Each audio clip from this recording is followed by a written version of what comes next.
So let's start with the King of the Ring final, the match between Oba Femi, the ruler, and main event Jey Uso.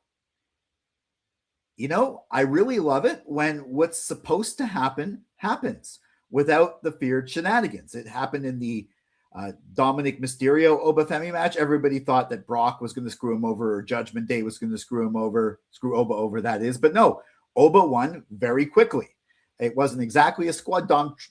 Even Dom's own cheating didn't work. Oba was able to block it, and he won very quickly. And then Oba versus Jey, yes. Jey did get some offense in at some point. He put on a good fight, but there was no interference, not from Brock, not from the bloodline, and Oba Femi won. And Oba Femi became the King of the Ring. And when I first heard he was in the tournament, I thought, great.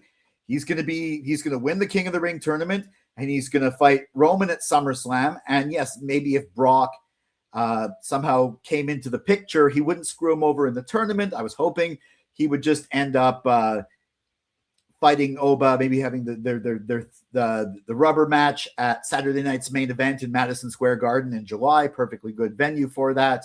And then he would maybe fight his retirement match against Gunther at SummerSlam, as everyone's predicting. But nope.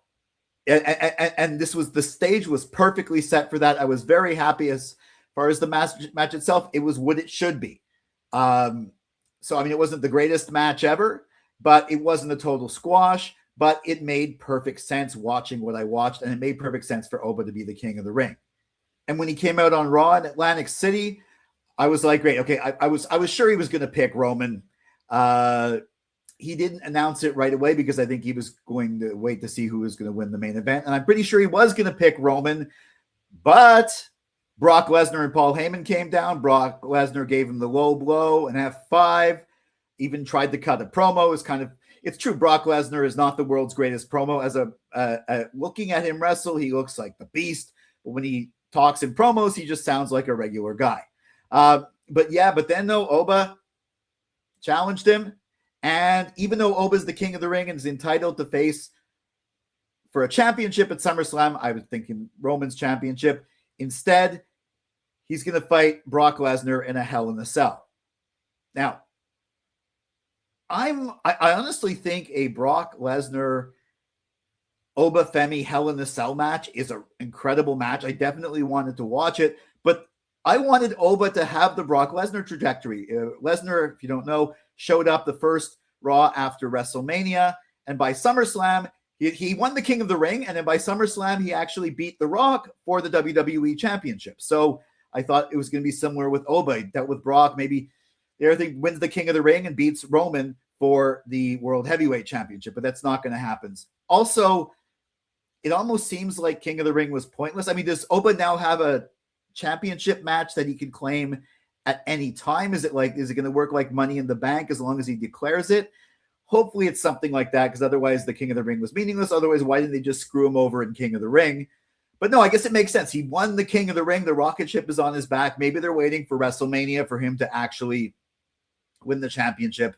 So while I was really happy that everything was happening as it was supposed to happen, as it made sense, and as I thought it was going to happen, and even though there was this complete swerve that we're now going with the Brock Oba rubber match in Hell in a Cell, and that is a bit disappointing, I'm going to trust the booking. I think this is going to be a hell of a match. So even though this isn't what I wanted, I'm okay with it. So what do you think? Let me know in the comments. Make sure you like, share, subscribe, and ring that bell for notifications for all my wrestling hot takes, cold takes, simmering takes, wrestling opinion pieces, assorted thoughts on Raw and SmackDown, and WWE Premium Live Event prediction and review videos. Now, if you want my entire review of Night of Champions, including some thoughts from the following Raw, you can get that in podcast audio form. The link should be in the description. And I'll be back next time with more Silo Voice Wrestling. Until then, for Silo Voice Studios in Montreal, I'm Jason C. McLean.